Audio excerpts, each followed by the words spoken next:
Class 11th chemistry के first chapter some basic concept of chemistry के इस part के वीडियो में आज हम मापन में अनिश्चितता अर्थात अनसर्टेनिटी इन मेजरमेंट के बारे में अध्ययन करेंगे।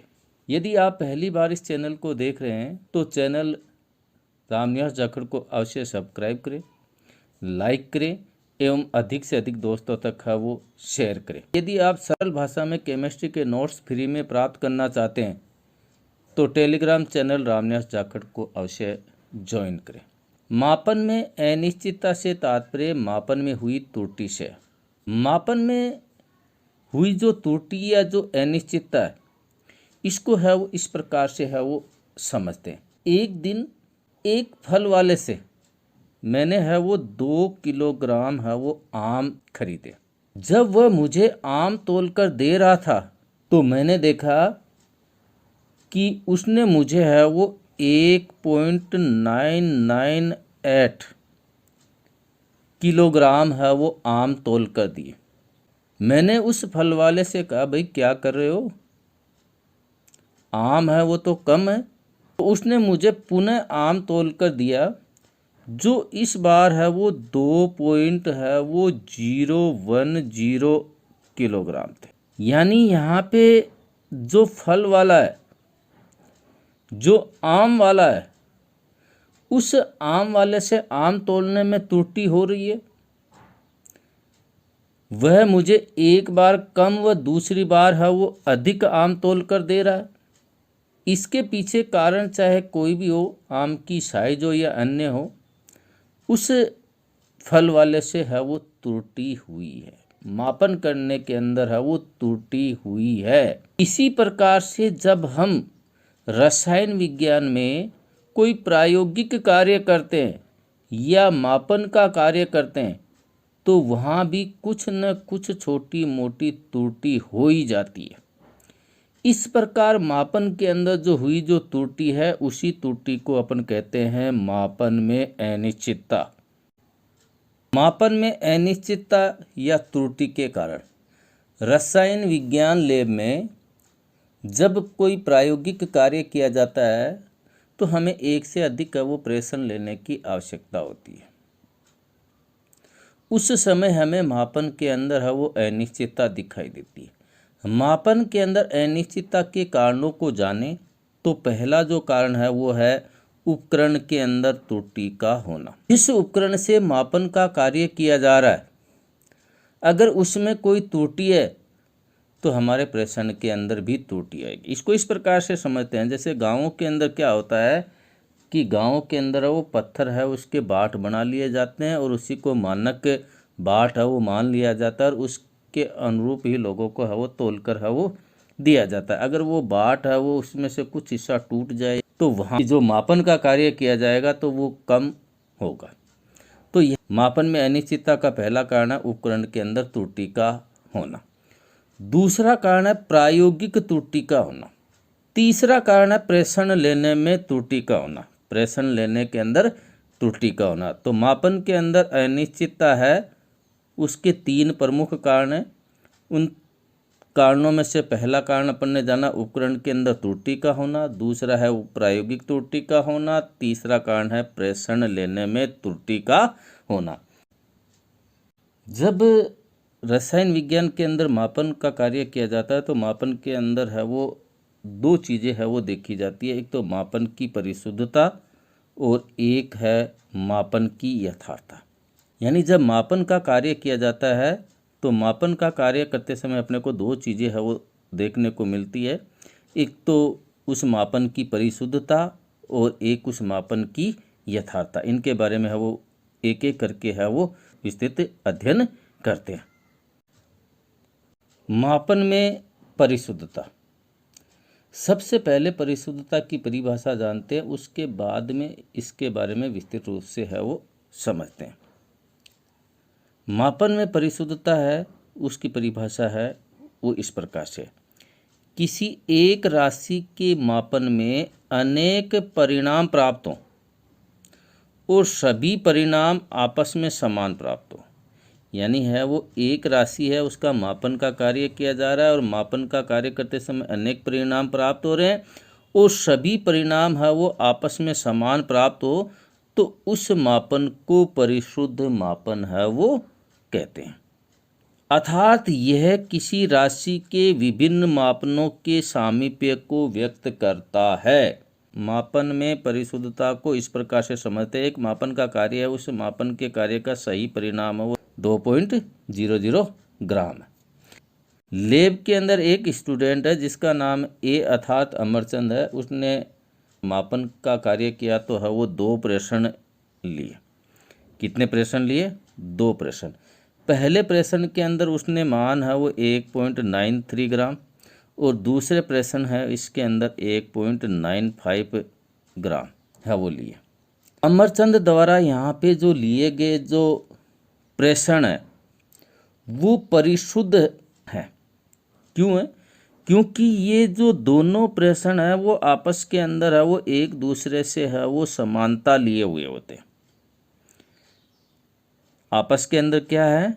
एक दूसरे से समानता लिए हुए है। परंतु ये जो प्रेषण है वो क्या है? ये जो वास्तविक जो मान है 2.00 ग्राम, यानी जो प्रेषण है उसका जो वास्तविक मान है उससे कम है। लेकिन ये जो दोनों जो प्रेषण है जो इसके द्वारा जो 2 मापन का जो कार्य किया गया है उसके जो दोनों जो परिणाम हैं वो आपस में एक दूसरे से समानता लिए हुए हैं, तो इस प्रकार के मापन को अपन कहेंगे परिशुद्ध मापन। यानी यहाँ पे है वो एक से अधिक प्रेषण लिए गए और जो प्राप्त जो परिणाम है वो परिणाम है वो आपस के अंदर है वो समान है, अर्थात एक दूसरे से है वो सामीप्यता है उसको दर्शा रहे हैं, इसलिए इस प्रकार के मापन को अपन कहेंगे परिशुद्ध मापन। यथार्थता अर्थात एक्यूरेसी, इसकी परिभाषा है वो इस प्रकार से है, किसी राशि के मान की तुलना उसके मानक मान अर्थात वास्तविक मान से की जाती है। किसी राशि के मान की तुलना उसके मानक मान अर्थात वास्तविक मान से की जाती है और वह मान मानक मान के लगभग समान प्राप्त हो तो उसे यथार्थता कहते हैं। यथार्थता कहते हैं अर्थात यथार्थता किसी विशिष्ट प्रायोगिक मान के वास्तविक मान से मेल रखने को है वो दर्शाती है। यानी यहाँ पे जो एक्यूरेसी है वो क्या है कि किसी राशि के मान की तुलना उसके मानक मान यानी वास्तविक मान से की जाती है और वह मान मानक मान के लगभग समान प्राप्त हो तो उसे यथार्थता कहते हैं। इसको अपन इस प्रकार से समझते हैं, एक मापन है का कार्य है और उस मापन के कार्य के अंदर जो सही परिणाम है वो 3.0 ग्राम है। इस बार है वो मापन का कार्य बी स्टूडेंट यानी भागचंद के द्वारा किया जा रहा है और उसने भी है वो 2 प्रेषण है वो लिए, एक प्रेषण फर्स्ट और एक प्रेषण है वो सेकंड। पहला जो प्रेषण है उसके अंदर उसने 2.99 ग्राम, जो दूसरा जो प्रेषण है उसके अंदर 3.01 ग्राम है वो लिया। यहाँ जो स्टूडेंट बी है यानी जो भागचंद है, इस भागचंद के द्वारा जो किया गया जो मापन है वो मापन का कार्य है परिशुद्ध एवं यथार्थ दोनों प्रकार का है। क्योंकि अभी अपन ने जाना कि अगर किसी राशि के एक से अधिक है वो परिणाम प्राप्त हो, किसी राशि है उसके एक से अधिक है वो परिणाम प्राप्त हो और वो प्राप्त परिणाम है वो लगभग आपस में समान हो अर्थात है वो मापनों की सामीप्यता को दर्शाता हो तो उसको अपन है वो परिशुद्ध मापन कहते हैं। तो यहाँ पे ये जो दोनों जो प्रेषण है वो परिशुद्ध है क्योंकि ये दोनों है वो एक दूसरे से है वो सिमिलरिटी है वो दर्शा रहे हैं और यथार्थ भी है, एक्यूरेसी भी है, क्योंकि यहाँ पे ये जो मापन का जो सही परिणाम 3.0 ग्राम है उससे है वो कुछ ही कम है, यानी इसके लगभग है वो समान है, यानी 2.99 यानी 2.99, तो यहाँ पे ये हो गया 0.01 ग्राम कम और ये यहाँ पे हो रहा है 0.01 ग्राम अधिक। तो इस प्रकार का मापन जिसके अंतर है वो एक्यूरेसी है वो अधिक है। मतलब ये जो मानक मान है इसके साथ में इनके प्रश्नों की तुलना की जा रही है और तुलना करने पर है वो अपने को है वो लगभग है वो इनमें सिमिलरिटी है वो प्राप्त हो रही है। तो इस प्रकार के मापन को अपन है वो यथार्थ मापन कहेंगे और इसी को यथार्थता कहेंगे। इस टेबल की सहायता से मापन में परिशुद्धता एवं यथार्थता को और अधिक है वो समझने का प्रयास करते हैं। यहाँ पे एक मापन का कार्य किया गया है और उस मापन के कार्य का सही परिणाम है वो 2.00 ग्राम है। इस टेबल में 3 स्टूडेंट क, ख एवं ग के द्वारा लिए गए हैं वो प्रश्न हैं, उनके मान दिए गए। जो स्टूडेंट क है इसके द्वारा जो किया गया जो मापन का कार्य है वो परिशुद्ध मापन है। देखिए इसके आंकड़ों को, इसका जो पहला जो प्रश्न है वो है 1.95 ग्राम, दूसरा है 1.93 ग्राम। यानी ये जो दोनों जो प्रश्न हैं वो आपस के अंदर है वो लगभग समान है, परंतु वास्तविक जो मान है उससे कम है। इसलिए ये जो कई स्टूडेंट के द्वारा जो मापन का कार्य किया गया वो अपना कहलाएगा परिशुद्ध मापन। कौन सा मापन? परिशुद्ध मापन।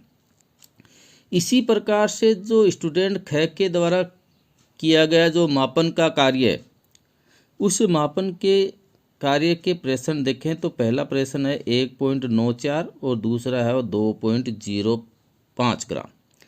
अब ये जो दोनों प्रश्न हैं इन दोनों में काफ़ी अंतर है और ये जो वास्तविक जो परिणाम 2.0 ग्राम है उससे भी है वो काफ़ी भिन्नता लिए हुए है। तो इस प्रकार का जो प्रश्न है वो न तो परिशुद्ध है और न ही है वो यथार्थ है। स्टूडेंट ग के प्रश्न देखें तो वो 2.01 और 1.99 प्राप्त हुए। इन दोनों प्रश्न हैं, ये जो दोनों प्रश्न हैं वो आपस में है वो सिमिलरिटी लिए हुए हैं, यानी इनमें अंतर कम है। इसलिए ये किया गया जो मापन का कार्य है वो परिशुद्ध मापन है। कौन सा मापन है? परिशुद्ध मापन। और यहाँ पे ये देखें तो ये जो मान है वो वास्तविक मान से है वो भी काफ़ी समानता लिए हुए है, यानी ये 0.01 ग्राम अधिक है तो ये 0.01 ग्राम है वो कम है। तो यहाँ पे परिशुद्ध तो है ही है लेकिन इसके अंदर एक्यूरेसी भी है, यानी यथार्थता भी है। तो स्टूडेंट ग के द्वारा जो किया गया जो मापन का कार्य है वो परिशुद्ध भी है और यथार्थ भी है। तो इस प्रकार आज के इस वीडियो में हमने मापन में अनिश्चितता को अच्छी तरह समझ लिया। यदि हाँ तो चैनल बंद करने से पूर्व चैनल को अवश्य सब्सक्राइब करें। धन्यवाद।